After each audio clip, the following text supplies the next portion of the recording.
हे केशव, तुम्हारे कहे अनुसार यदि फल प्रारब्ध ने अपनी मर्जी से देना है तो फिर प्राणी को कर्म करने की आवश्यकता ही क्या है? कर्म करने की आवश्यकता क्या है, यह जानने से पहले यह तो जान लो कि प्रारब्ध क्या है, प्रारब्ध कैसे बनती है।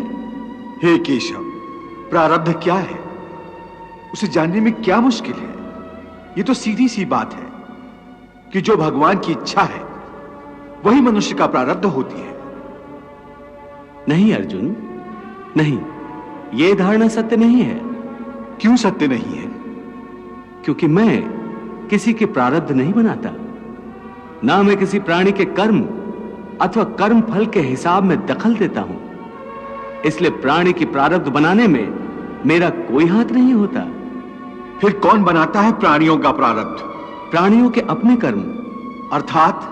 अर्थात ये कि प्राणी जैसे कर्म करेगा उसका वैसा ही फल पाएगा। अच्छे कर्म करेगा तो अच्छा फल मिलेगा और बुरे कर्म करेगा तो बुरा फल पाएगा। यही जो प्राणी के अच्छे बुरे कर्मों के अच्छे बुरे फल का हिसाब है, इसी को प्रारब्ध कहते हैं।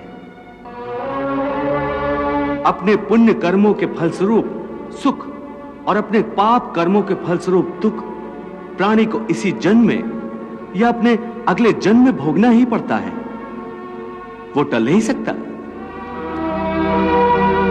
इसलिए अकर्मण्य हुए बिना निरंतर अपने धर्म के अनुसार कर्म करते जाओ और मन में यह पक्का विश्वास रखो कि जिस नियत के साथ तुम कर्म करोगे उसी नियत के अनुसार तुम्हें फल अवश्य मिलेगा। कर्म का यह अटल विधान है, इसमें कभी किसी के साथ अन्याय नहीं हो सकता।